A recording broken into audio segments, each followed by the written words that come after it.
नमस्कार मंडळी, तुमचं माझं गर्विकच्या या यूट्यूब चॅनलवरती पुन्हा एकदा स्वागत आहे. आज आपण जाणार आहोत खोपोली येथील गगनगिरी महाराजांच्या मठामध्ये. मठात पोचण्यासाठी तुम्ही सेंट्रल लाईनवरून ट्रेन पकडून खोपोली स्टेशनपर्यंत येऊ शकता.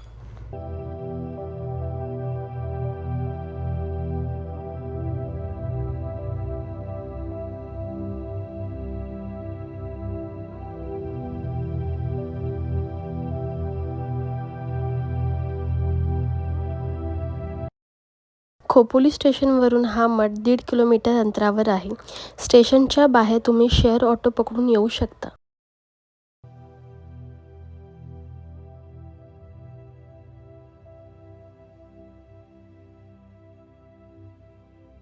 आपला महाराष्ट्र म्हणजे संतांची भूमी. आपल्या महाराष्ट्रात अनेक संत होऊन गेले. संत ज्ञानेश्वर माऊली, जगद्गुरू संत तुकाराम महाराज, अशा अनेक संतांनी जीवन कसं जगावं आणि देवापर्यंत पोचायचं असेल तर भक्ती कशी करावी हे आपल्याला सांगितलं. आणि त्यापैकीच गगनगिरी महाराजांबद्दल जेव्हा चर्चा होते बघा, त्यांच्याबद्दल हमखास सांगितले जातं की ते पाण्यात उभं राहून तपश्चर्या करायचे आणि तप करण्यात इतके एकाग्र व्हायचे की त्यांचे पाय माशांनी कोतडले, एवढी त्यांची अफाट तपश्चर्या.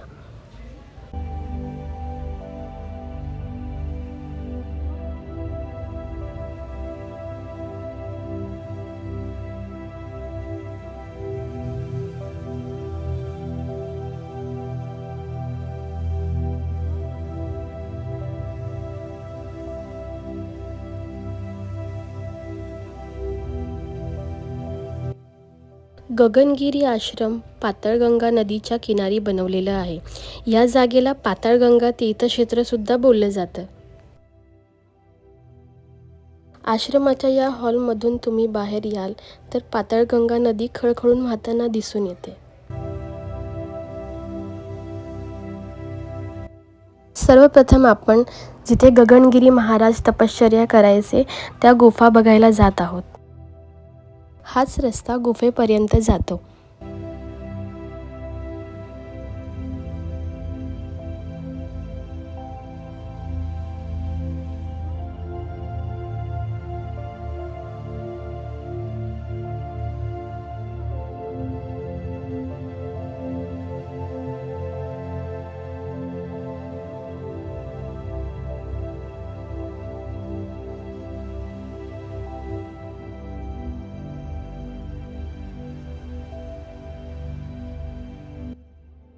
समोरच प्रति केदारनाथ मंदिर आहे.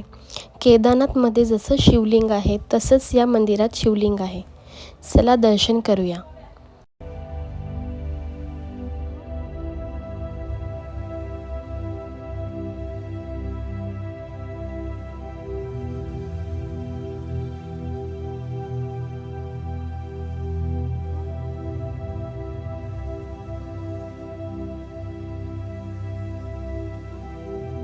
आता मी इथे शंकराच्या मंदिरामध्ये दर्शन घेतलं आहे आणि इथे पुढे 1-1.5 किलोमीटरवरती एक गुफा आहे, तिथे आम्ही दर्शनासाठी चाललो आहोत.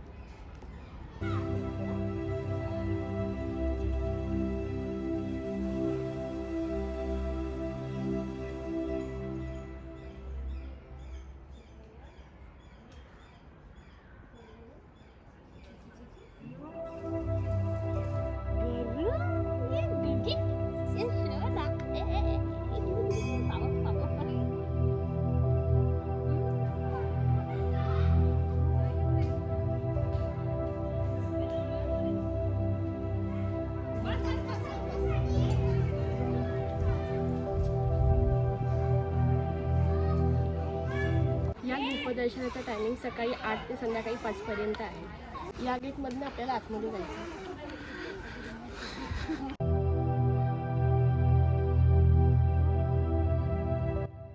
गुफेपर्यंत जायचा रस्ता हा तसा खडतरच आहे, पण आजूबाजूला दाट हिरवळ आहे.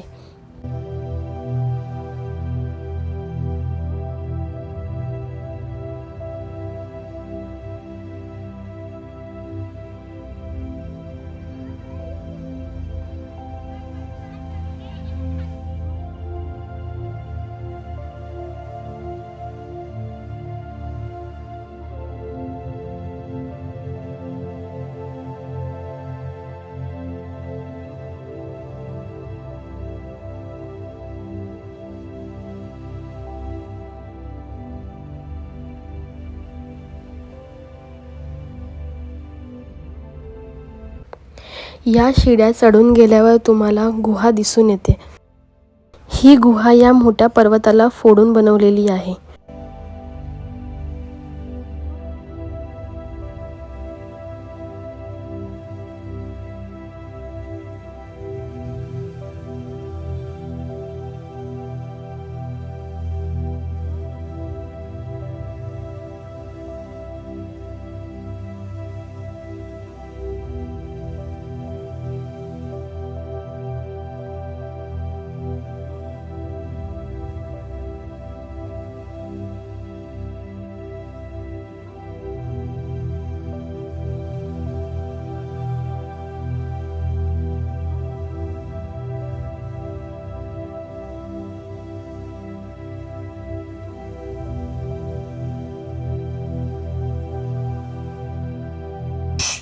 याच गुहेत गगनगिरी महाराज तपश्चर्या करत असत. इथे तुम्ही मेडिटेशन पण करू शकता. गुफेतून बाहेर आल्यावर तुम्हाला खोपोली शहराचं उत्तम दर्शन होतं. खंडाळ्याच्या पर्वतरांगा या आश्रमाची शोभा अजूनच वाढवतात.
गर्दी नव्हती आणि जास्त म्हणजे आलो तेव्हा खूप असं गर्दी होती म्हणून आता मी गुफेचं दर्शन घेतलं. आता पण तुम्ही आलात तर पहिला गुफेचं दर्शन घ्या आणि त्यानंतर समाधीचं दर्शन घ्या. तोपर्यंत खालची रांग खाली होते.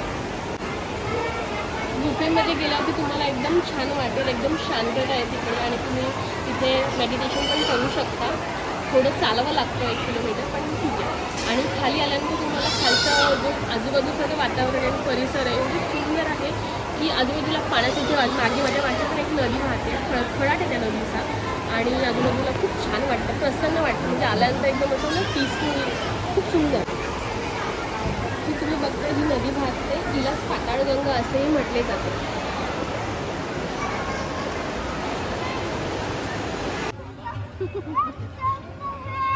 बसायचं आहे, बसा. तुम्ही बघू शकता इथे आजूबाजूला गार्डन परिसर सुद्धा आहे. इथे लहान मुलं खेळत आहेत आणि सगळे लोक मस्त बसले आहेत. इथे छान वाटतं. हे जे तुम्ही पाहत आहात हे मोफत वैद्यकीय संरक्षण केंद्र आहे.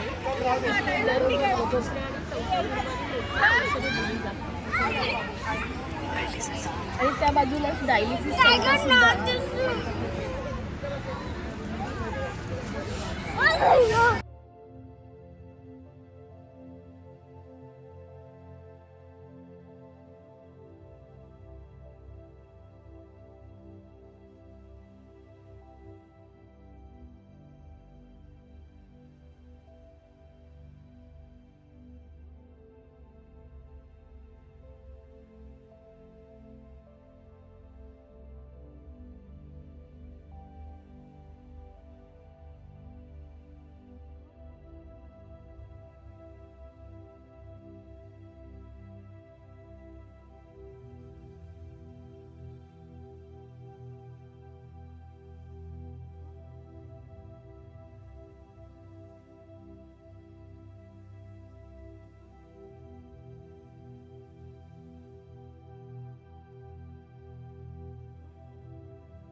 मी जस्ट घरी पोचलोय, काही एनर्जी उरली नाहीये. खूप जास्त हेक्टिक ट्रॅव्हल होतं, ट्रेनचं गर्दी होती आणि आम्ही आता जस्ट घरी पोचलो आणि माझं भाई तरीसुद्धा एनर्जेटिक खेळत आहे. आम्ही आता खूप थकलो आहोत आणि आम्ही आता फ्रेश होऊन डिनरसाठी बाहेर जाणार आहोत.